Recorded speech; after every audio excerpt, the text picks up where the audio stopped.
군대에 있을 때에 바보 같은 짓을 한 번 해서 영창을 간 적이 있어요. 영창이라기보다 군기교육대죠. 바보 같은 짓을 해서 군기교육대 갔다 그러니까 술 먹고 또 깽판 부렸나 그렇게 생각하는 분도 있다면 회개하십시오. 술 먹고 깽판 안 부렸습니다. 팀 스프린트라고 하는 한미연합 훈련이 있는데 팀 스프린트 훈련을 저는 2번을 참석을 했습니다. 2번 참가를 하게 했는데 그중에 그 88년도 1988년 팀 스프린트 훈련을 할 때에 문막 쪽에 강원도 문막에 있는 그쪽으로 이제 훈련을 나갔습니다. 그런데 주일이었어요. 주일에 수경지 이동을 해서 주일에 이동을 하는데 못 견디겠더라고요. 주일은 예배하는 날인데 사실은 주일은 훈련하는 날 아닌데 쉬는 날인데 왜 주일날 훈련을 하는지, 그리고 주일이어도 그 군종병이 오거나 아니면 군목 목사님이 오거나 그래서 그 수경지에서 예배를 잠깐이라도 드리고 그러는데 그날은 종교 행사가 없다는 거예요. 예배가 없다는 거예요. 군목도 안 오고 군종병도 예배인도 할 수 없다고, 이동 거리가 머니까 그냥 가자고. 마음이 너무 불편해서 이동하다가 내내 이동하면서 그 워킹 프레이어라고 걸으면서 기도하는 거죠. 하나님 상황이 이래서. 그런데 걷다가 눈에 십자가가 들어왔어요. 시골 조그마한 교회, 탑동교회로 기억하고 있는데 조그마한 교회가 들어왔는데 그 교회 종탑을 보는 순간 이 마음이 막 요동치기 시작하는 거예요. 조금 있으면 예배 시간인데, 조금 있으면 예배 시간인데. 그런데 뭐 이동 중이니 이동을 하고 있는데 얼마 가지 않아서 잠깐 쉬었다가 여기서 점심 먹고 간다고. 그래서 잠깐 이제 휴식을 하고 있는데 몇몇 용사들을 모았어요. 우리 예배하러 가자. 그래가지고 그 2명이 저와 함께 마음을 뜻을 같이 해서 예배를 드리러 갔는데 사실 상관에게 보고하고 그러고 떠나야 되는데 보고하면 100% 못 가게 할 텐데요. 누가 훈련 중에 이동 중에 예배를 허락을 하겠습니까? 그래서 잠깐 가서 기도만 하고 오더라도, 예배 처음부터 끝까지 청소는 못하더라도 잠깐이라도 가서 강단의 십자가만 보고 와도 내가 좀 살 것 같다, 뭐 이런 이야기를 했더니 그런 마음을 가진 이들이 2명 더 있었어요. 군대에서 상관들이 볼 때는 미친 놈들이었죠. 저희 셋이 그것을 이탈을 해서 교회에 가서 맨 위에 앉아서 예배를 드리는데 아마 깜짝 놀랐을 거예요. 군장을 꾸리고 소총을 맨 군인들 셋이 예배 드리고 있는데 들어오니까 무슨 난리가 나는 줄 알았을 거예요. 그런데 그 예배당에 들어가면서 쏟아지는 눈물, 아무것도 하지도 않고 설교 듣지도 않았어요. 그런데 그냥 그렇게 있더라고요. 잠깐 앉아서 기도하고 예배를 다 참석을 할 수는 없어. 빨리 가야 되니까요. 걸리면 또 큰일 나니까. 그래서 우리 셋이 기도만 잠깐 하고 그러고 다시 대열로 돌아가서 수경지로 가서 훈련에 임했던 그런 기억이 있습니다. 여러분, 어떤 이들에게는요 이 자리가 지금 우리 교우들 가운데에도 건강이 허락하지를 못해서 이 자리에 올라오지 못하는 분들도 있습니다. 그런 분들에 비한다면 여러분들의 걸음으로 이 예배당에 올라와서 예배한다고 하는 것이 이게 얼마나 놀라운 기적이고 은혜인지 모릅니다. 그래서 깨닫는 분들이 많았으면 좋겠어요. 여러분, 우리는 머릿속에 지우개가 들어있나 봐요. 어떤 영화에 그런 영화가 있었는데요. 내 머릿속에 지우개인가? 뭐 그런 영화가 있었어요. 자꾸 이 기억이 지워져 가는. 가장 무서운 병 중에 하나가, 또 가장 아픈 병 중에 하나가 또 치매라고도 하죠. 자꾸 기억이 지워져 가는 거예요. 뇌세포가 망가지면서 기억이 자꾸 지워져 가는 겁니다. 그래서 아들도 못 알아보고 배우자도 못 알아보고 외국 영화 중에 노트북으로 기억합니다. 어떤 두 부부가 치매가 걸려서 기억상실증에 걸리고 서로를 알아보지 못하고 그러는 내용의 영화였던 것으로 기억을 하는데요. 기억이라고 하는 것 우리가 컨트롤할 수 있었으면은 저는 제 뇌에 있는 메모리 칩을 꺼내서 여러분 컴퓨터에 아니면 핸드폰에 있는 거 메모리 칩 꺼내서 그거 다 편집하고 삭제할 거 삭제하고 장기 보존할 거 보존하고 여러분들 그러지 않아요? 우리 뇌의 기억 장치를 할 수 있다면 제 기억 속에서 지워버리고 싶은 기억들이 참 많습니다. 제 기억 속에서 아예 망각해버리고 싶은 사람들도 있어요. 그런데 불가능하여 잊어버리고 싶은 기억들은 그때만 되면 그러한 상황이 돌아오면 자꾸 떠올라서 저를 괴롭힙니다. 반대로 꼭 기억해야 하는 그러한 기억들이 잊혀져지는, 잊지 말고 반드시 마음에 새기고 감사해야 하는 그런 기억들이 지워져가는 그런 안타까움들도 있어요. 어떤 분이 제게 그런 이야기를 하는데, 그리운데, 정말 그리운데 얼굴이 기억나지는 않아요. 그래서 안타까워요. 그런 분이 계셨어요.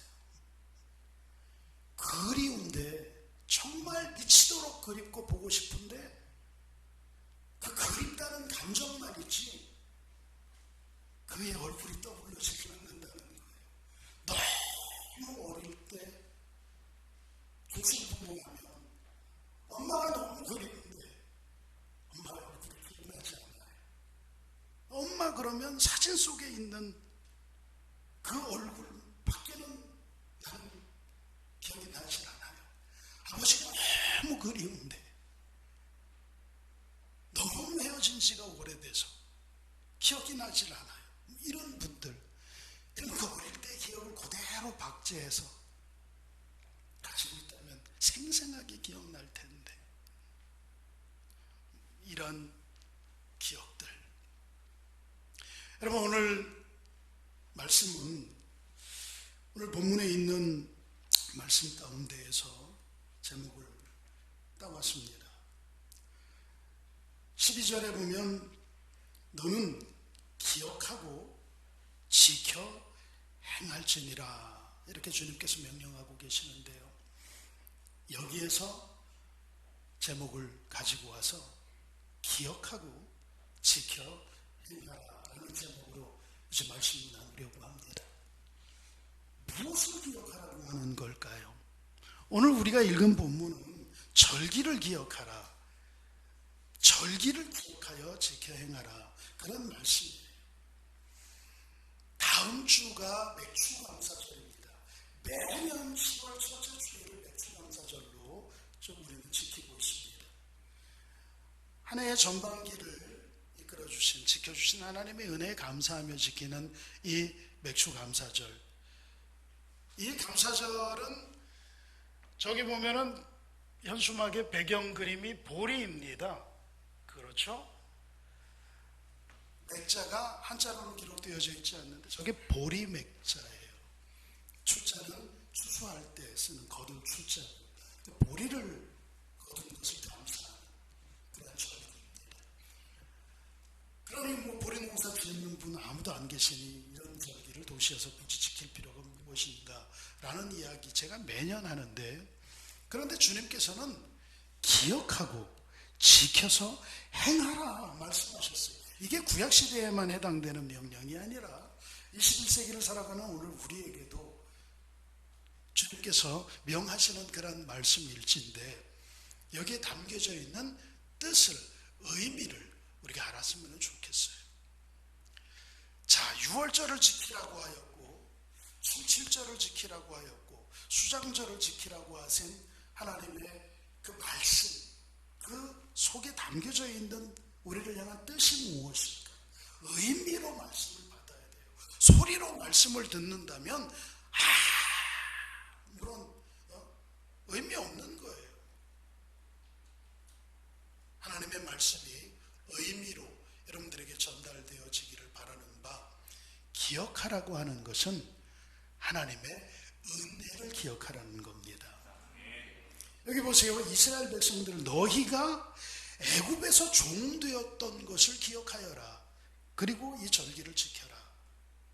종살이 할 때에 하나님을 예배할 수 없었습니다.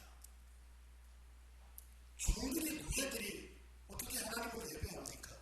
그곳에서 바로왕, 파라오를 경배하고 예배해야죠.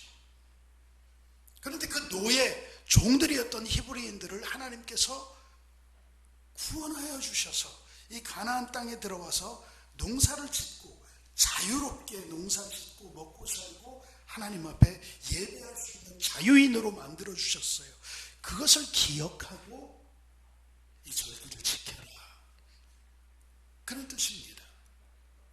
근데 히브리인들은 너무나 우리가 잘 아는 것처럼 하나님의 은혜를 정말 잘 잊어버린 민족입니다. 먹고 살만하면 잊어버리고, 먹고 살만하면 잊어버리고, 힘들고 어려울 때는 하나님 앞에 매달리다가 먹고 살만하면 하나님을 떠나요. 물질을 섬기고 이방신들을 섬기고 귀신을 섬기고, 하나님께서 아예 인류에게 영원 불변한 말씀으로 명령하신 겁니다. 너는 기억하고 잊지 말고 기억하고 지켜야 합니다. 제가 일부 예배에 오신 분들에게 그런 예를 들었습니다. 맛있는 거 사준 사람한테 고맙다고 여러분들 인사하시죠? 코로나 중에도 교회에 이렇게 매일 오시는 분들은 매일 오셔서 기도하고 가시고, 또 일주일에 서너 번 이상씩 오셔서 기도하고 또 교제하고 또 말씀도 나누고 그런 분들 계셔요. 그런데 이제 오셔서 점심쯤에 식사하시죠? 그러고 가서 보리밥도 사주시고 뭐 냉면도 사주시고 이제 그래요. 여러분들에게 밥 사달라는 말은 아닙니다. 그런 분들이 계시다는 얘기예요. 마음에 감동이 되면 오셔도 말리지는 않습니다. 근데 제가 그분들에게 이제 식사를 나누고 감사합니다, 고맙습니다, 그렇게 인사를 드려요.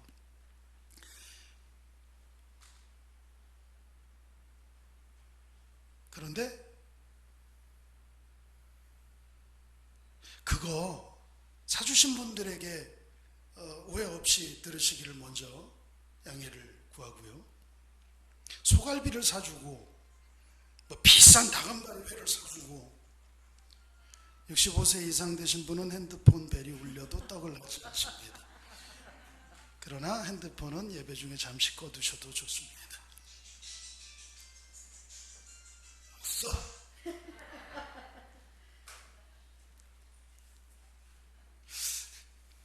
그 뭐 값비싼 산의 진미를 사주시고 호텔 뷔페에 가서 음식을 사주고 고맙다고 그러죠.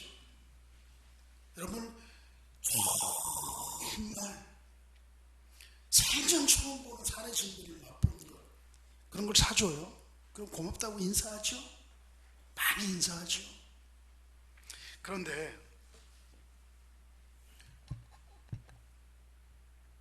날마다 정말 감사해야 할, 순간순간마다 감사해야 할 그러한 분에게는 감사하지 못하는 나 자신을 발견합니다. 그게 뭐냐면 동사 뜻이죠. 우리 주님 앞에 우리가 감사해야 할 제목은 나에게 맛있는 거 사준 사람에게 감사하고, 나에게 뭐 좋은 옷 한 벌 사준 사람에게 감사하고, 그런 걸 떠나서 나의 존재함을 허락하시는 분이 하나님이시죠. 그거 짜장면 한 그릇 안 먹어도 안 죽습니다. 그거 갈비 한 대 안 뜯어도 뭐 내 삶에 큰 문제 생기지 않아요. 안 먹어도 사는데 아무 지장 없어요. 그런데 여러분이 숨을 쉬지 못하는 상황이 된다면, 숨이 멎게 된다면 여러분들은 죽습니다. 존재할 수가 없습니다. 그런데 갈비 사주고 회 사주고 국수 사주고 그런 사람들에 대한 감사하다고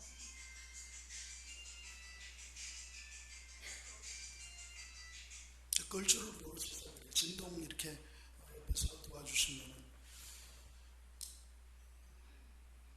하나님이 전화하신 건지도 몰랐는데 받아보시죠. 그런데 우린 정말 감사해야 할 하나님께 대한 감사를 잊는 경우가 많아요. 우리 지방에 은진교회가 있는데요. 은진교회 조용현 목사님을 지난 주간에 신방을 하고 왔습니다. 금요일 심야기도에 참석하신 분들에게 제가 말씀을 드렸는데 그분이 건강하신 분이에요. 굉장히 건강하신 분이고 우리 지방에서 등산전도사처럼 틈만 나면 목사님들에게 산에 가자고 그러시는 분이에요. 산다람쥐처럼 그분 따라갔다가는요 어지간하게 운동하시는 분도 잘 못 쫓아갈 정도로 그분이 앞서서 가실 정도로 건강하셨던 분인데, 그런데 이제 그 일종의 폐혈증 증세를 가지시고 비만을 하셔서 삶의 고비도 넘기시고, 근데 이제 회복이 되셔서 저희가 지방 임원들이 신방을 했는데 휠체어를 타고 오시더라고요. 그 8시간은 떠나는 게 허락이 되지 않아서 로비에 직접 내려오셔서 저희가 만났는데 휠체어 타고 오는 거 보고 저렇게 건강하시던 분인데 휠체어를 탄 거 보고 놀라고 와서 보니까 그 휠체어 뒤에 산소통을 싣고 산소호흡기를 끼고 오셔서 또 놀라고, 사진으로 사모님이 그 근황을 보여줄 때는 기도를 처음 봤을 때는 푹 불어서 정말 막 손발이 이렇게 보일 때는 딱 마른 모습 보고 놀라고, 그분이 하신 첫 마디가 여러분들이 기도해 주셔서 살았습니다. 어느 날인가 이렇게 평상에서 있는데 누군가가 내 어깨를 치고 지나가는 느낌을 받았습니다. 주변에는 아무도 없었는데 누군가가 내 어깨를 짚고 그리고 지나가셨는데 그분은 하나님이시라고 믿습니다. 여러분들이 기도해 주셔서 제가 살았습니다. 죽음의 고비에서 살았습니다 고백하시면서 비록 산소통을 짊어지고 산소호흡기에 의지해서 숨을 쉬지만 양쪽 폐에 물이 가득 차고 내가 숨을 쉬지 못할 때에, 자가호흡이 되지 않을 때에 하나님이 숨을 넣어주셔야 되는구나 라는 걸 깨달았습니다.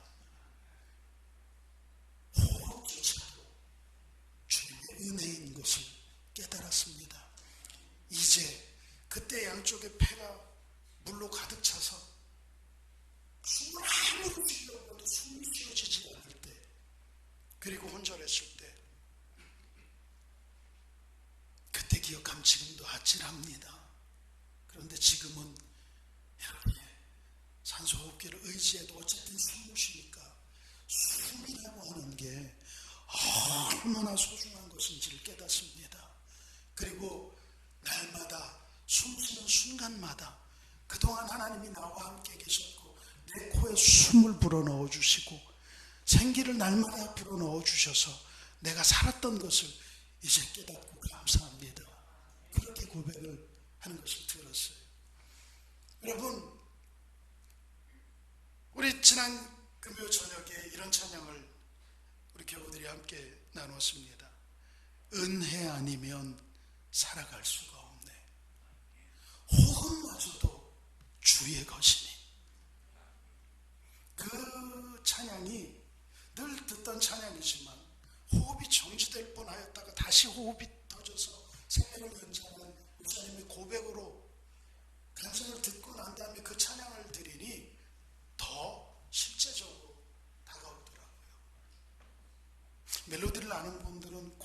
소절만 같이 해보실까요?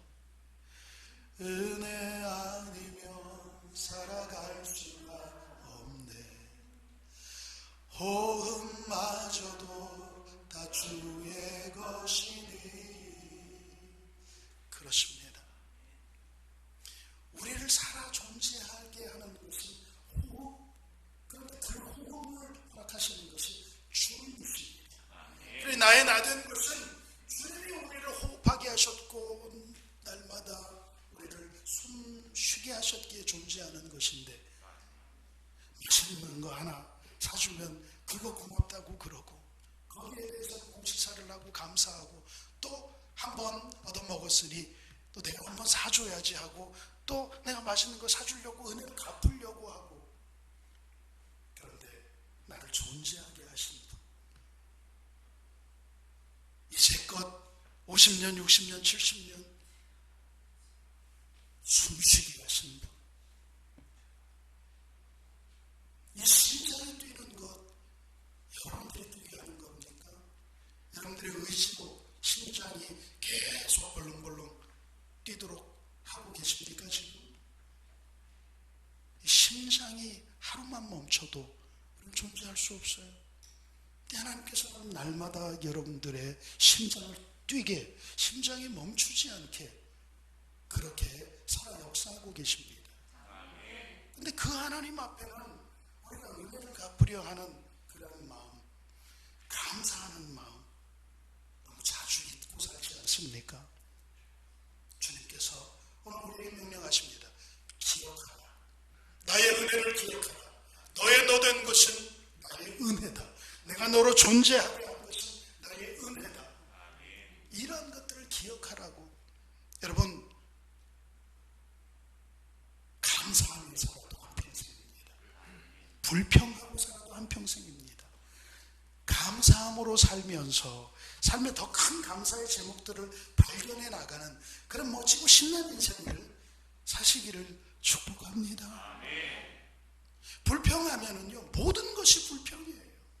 불평하며 한평생 살기보다는 범사에 감사하라, 이런 그리스도 예수 안에서 너희를 향하신 하나님의 뜻이니라 말씀하셨는데, 이미 우리들에게 주어진 것 가운데에서 감사를 찾아내는 그런 영적인 시각, 영안이 열리기를 축원합니다. 얼마나 멋진 일입니까? 여러분들 부모에게 감사하십시오. 여러분들 형제 자매에게 감사하십시오. 자녀에게도 교우들에게도 감사하는 그런 삶을 사시기를 바랍니다. 주님은 그런 은혜를 기억하고 지켜서 행하라고 말씀하시는데, 알아야, 기억해야 지켜서 행하지요. 그렇죠? 하나님의 은혜를 망각해버려요. 잊어버려요. 머릿속에 지우개가 있는지 하나님의 은혜 이런 것들은 다 지워버리고, 별 씨잘데기 없는 거, 별로 중요하지도 않은 그런 세상적인 정보, 그런 거 그냥 붙들고 그러지 마시고 복 있는 사람이 되십시오. 복 있는 자는 하나님의 말씀을 주야로 묵상하는 자들입니다. 여호와의 말씀을 주야로 묵상하며 그 말씀 가운데 내게 임한 하나님의 은혜, 그 은혜를 붙잡고 그 은혜를 기억하고 그 은혜를 갚기 위하여서 지켜서 행하되 여호와께서 명령하신 하나님의 방법으로 지켜 행하시기를 바랍니다. 맥주감사절, 나는 맥주 농사도 보리 농사도 안 짓는데 맥주감사절 구약시대에 지키던 절기지 오늘날 무슨 맥주감사절, 그건 내가 정한 절기입니다. 내 생각입니다. 우리가 하나님을 섬길 때에는 내 생각으로, 내 뜻대로가 아니에요. 하나님의 뜻대로, 하나님의 방법으로. 조금 전에 말씀드렸던 그 목사님 입원한 병원이 일산에 있어서 일산으로 신방을 하고, 이제 그분은 식사를 같이 할 수가 없는 그런 상황이라 저희들 목사님들끼리, 신방을 간 분들끼리 식사를 하러 나왔는데, 제게 메뉴를 여기는 뭐가 맛있는지 메뉴를 좀 정해달라고 일산에 먹을 때 많지요. 풍당 애니거리 가도 뭐 맛집 천지고, 장발산 역근수에도 맛집 천지고, 뭐 일산에는 뭐 돈이 없어서 그렇지 시간이 없어서 먹을 때 많아요. 그런데 아니 서류 총무님 선택하는 이거예요. 그래서 제가 뭘 정했을까요? 일산에 가면 일산 칼국수라고 유명한 체인점인데, 일산 칼국수 모르세요? 닭칼국수 집인데 일산 칼국수 그랬는데 전부 다 국수는 자기는 좋아하지. 그러더니 오리집으로 가더라고요. 난 국수가 더 좋은데 그렇게 오리를 먹었는데, 제가 무슨 생각을 그때 했느냐, 어떤 추억이 떠올랐느냐. 저희 아버님 생전에 뭐 갈비도 사드리고 회도 사드리고 뭐 음식들을 많이 사드렸는데, 그럴 때 음식을 잡수고 나서 하신 말씀이 잘 먹었다. 그렇게 막 이렇게 살갑게 표현하고 그러신 성품이 아니셨어요. 잘 먹었다. 고맙다. 끝. 그런데 일산 칼국수집을 모시고 가서 칼국수를 대접을 해드렸어요. 대접한 음식 중에 제일 싼 음식이 너무 맛있다, 기가 막히다, 잘 먹었다. 그리고 나서 야, 그때 먹었던 그 칼국수 또 먹고 싶다. 제가 깨달은 게 있습니다. 제가 좋아하는 음식 대접해드리는 것, 그게 아니라 대접받는 분이 좋아하는 음식을 대접해드리는 것, 그게 그분을 기쁘게 하는 거예요. 하나님을 기쁘시게 하는 것은 우리의 열정으로 하나님을 기쁘시게 하는 게 아니에요. 내 생각과 내 방법과 내 형편으로 하나님을 기쁘시게 하는 게 아니에요. 믿음이 없이는 하나님을 기쁘시게 할 수 없는데, 이 믿음은 사정에 따라서 바뀌고 형편에 따라서 바뀌고 상황에 따라서 바뀌고 그러는 게 아니에요. 믿음은 하나님의 말씀으로 말미암는데, 이 말씀은 1.1획도 세상 끝날까지 바뀌지 않아야 합니다. 진리는 바뀔 수 없는 거예요. 그러니까 이 말씀대로 하나님을 섬기는 것이 하나님을 기쁘시게 하는 겁니다. 하나님께서 뭐라고 말씀하셨냐? 내가 정한 곳으로 와서 그 정한 때에 정한 방법으로 내가 너희에게 베푼 은혜를 기억하면서 지켜라. 여러분들의 방법으로 하나님을 기쁘시게 하는 것이 아니라 말씀이 기록된 대로 이 절기를 지켰으면 좋겠습니다. 그런데 어떻게 지키느냐 할 때 이제 갑자기 이 예배당 온도가 이제 뚝 떨어질 거예요. 자원하는 마음으로 지켜라. 10절에 보면 내게 복을 주신 대로 내 힘을 헤아려 자원하는 예물을 드리고, 그렇게 이야기를 하고 있습니다. 분위기 조금씩 온도 떨어지죠? 헌금하라는 얘기네. 뭐 이렇게 오래 얘기하다가 온도 더 떨어집니다. 16절에서 보면 너희는 너희 하나님 여호와께서 택하신 곳에서, 성전 제사 시대 때는 예루살렘의 성전이었을 것이고, 그렇죠? 그리고 오늘날은 예배당이 될 것입니다. 여호와를 배울 때 빈손으로 여호와를 배우지 말고 그 빈손 들고 나오지 말라는 겁니다.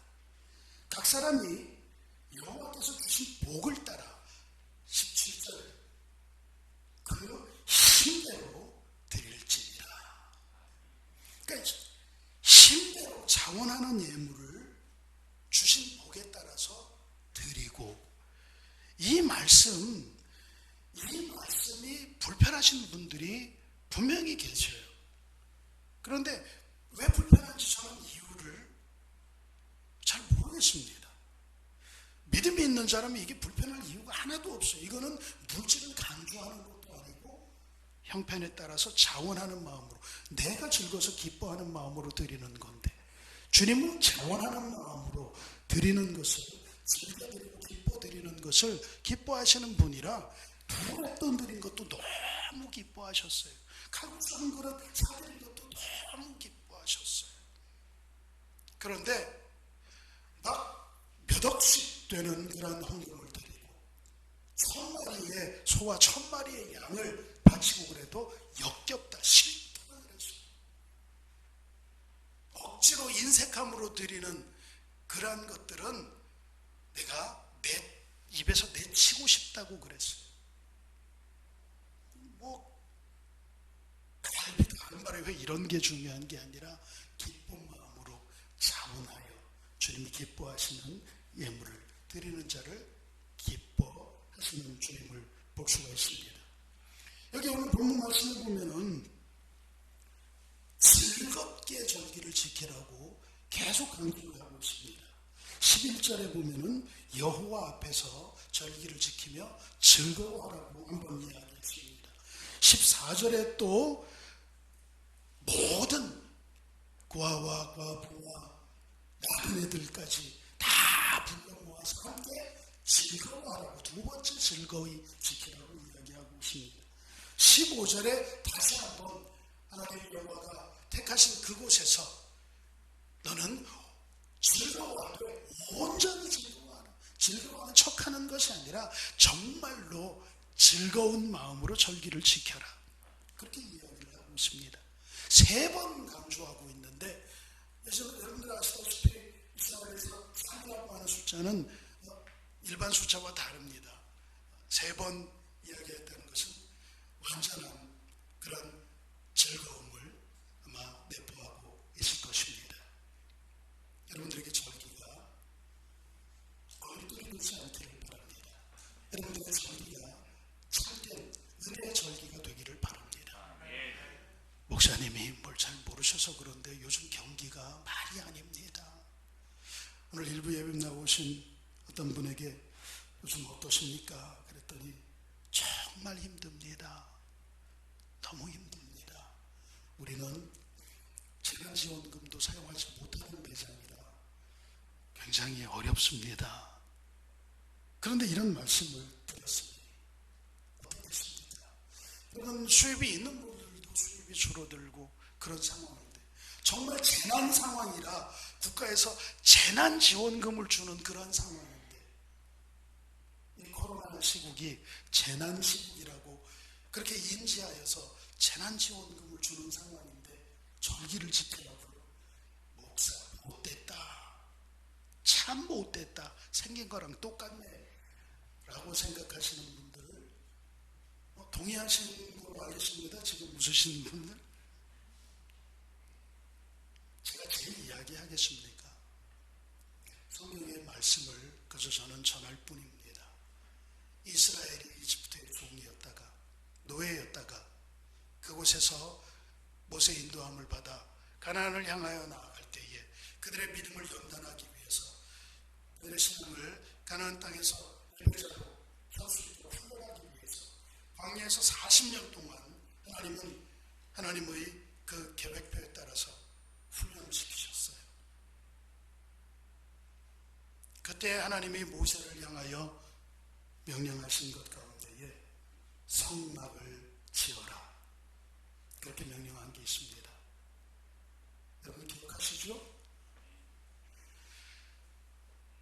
이집트에서 가나안을 향하여 가다가 광야에서 정말 그 뜨거운 땡볕 아래, 밤에는 또 강한 추위에 먹을 것도 없고 마실 물도 없는 그 간주한 땅, 척박한 그곳에서 사는 것이 하루하루 생명을 부지하는 것 자체가 힘든 그 광야에서 사는 삶이 재난 상황 아닌가요? 여러분, 우리가 코로나 사태, 코로나 바이러스 때문에 재난 상황이다라고 이야기하지만 어쩌면 광야 이스라엘 백성들은 오늘 우리보다 더 더한 재난 상황입니다. 우리가 국가에서 지자체에서 재난지원금을 주었는데 그 재난지원금 가지고 여러분들 뭐합니까? 그거 가지고 갈비탕 사 먹고, 재난지원금 가지고 저희 교회에서 어떤 분이 재난지원금 나왔는데 마땅하게 쓸 데가 없다고 그래서 저 밥 사주신 분도 계셔요. 우리 전사님들 밥 사주신 분도 계셔요.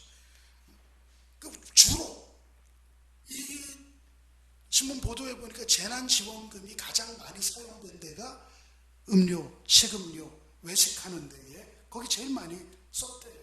통닭 시켜 먹고 피자 시켜 먹고 밥 사 먹고.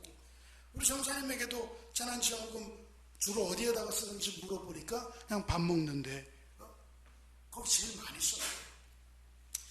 지금 먹는 그게 생존을 위해서 먹는 걸까요? 생존을 위해서 쌀 사고 뭐 그런 의미 쓰는 게 아니라 이참에 맛있는 거 평소에 못 먹어본 거 먹고 그런 경우도 많잖아요. 저희는 세탁기 바꿨다요. 혼란 다 뺏겨가지고 저한테 있는 거 다 뺏어가고 자기가 조금 보태가지고 할부로 해서 세탁기 사고. 세탁기 없으면 손으로 빨면 되잖아요. 아니면 아니 어쨌든 손으로 빤다고 죽어요? 죽지는 않잖아. 좀 힘든 거지. 그러나 여러분, 광야에서의 삶은요, 광야에서의 그 삶은 지금 우리가 코로나 사태의 재난과는 다르고 광야에서도 재난지원금이 나왔어요.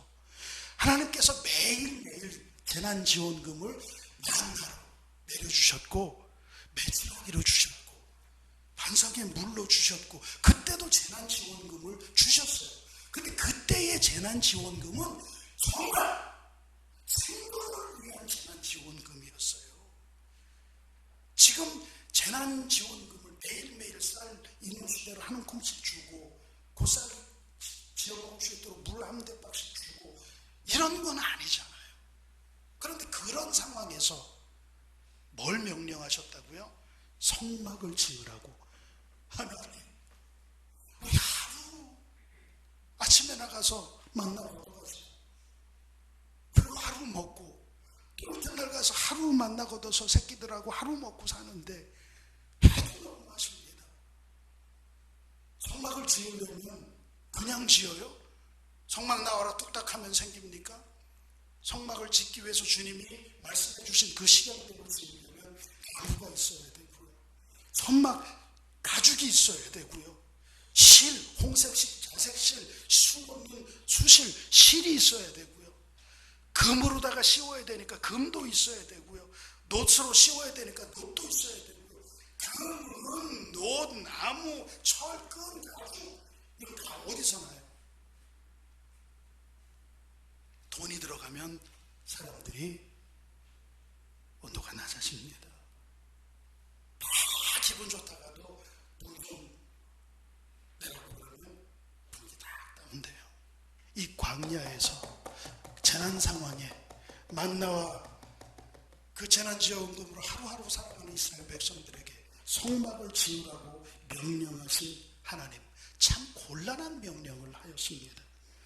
비용이 막대하게 들어가는 그러한 일을 명령하신 하나님의 뜻은 무엇일까요?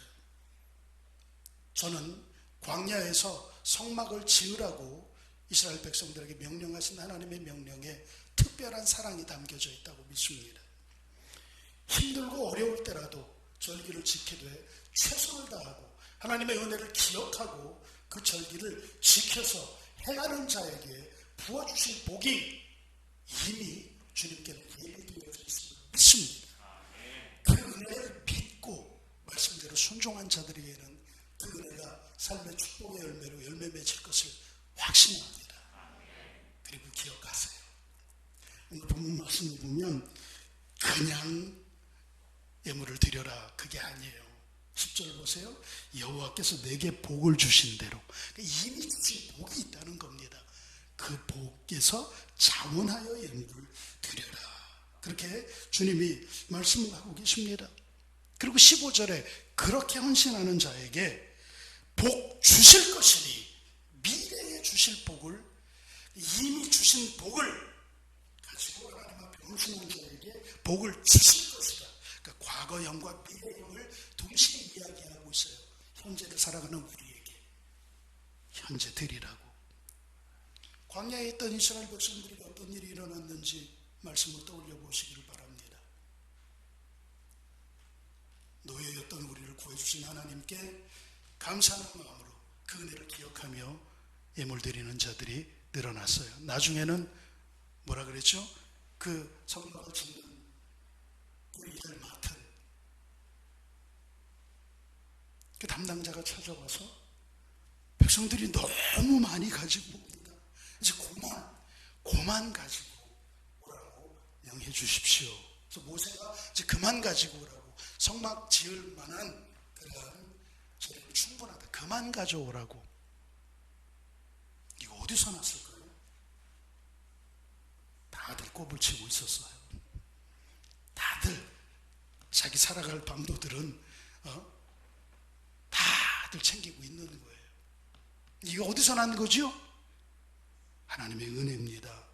어떤 은혜예요? 이집트에서 나올 때 6월절, 그 첫 6월절 그 밤에 이스라엘 백성들이 이집트 사람들에게 가서 구할 때에 이집트 사람들이 기록해 보니까 이스라엘 백성들에게 막 은근 패와 다 가지고 빨리 나가라고, 빨리 가라고.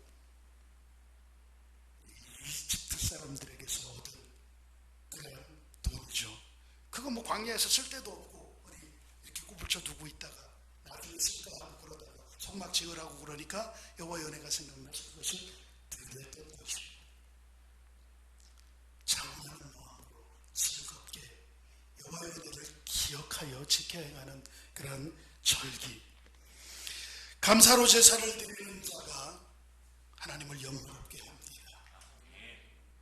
하나님을 영화롭게 하며 그 행위를 바르게, 옳게, 정말로 말씀대로 순종하는 그런 이들에게 부어주시는 하나님의 은혜는 우리의 기대를 뛰어넘습니다.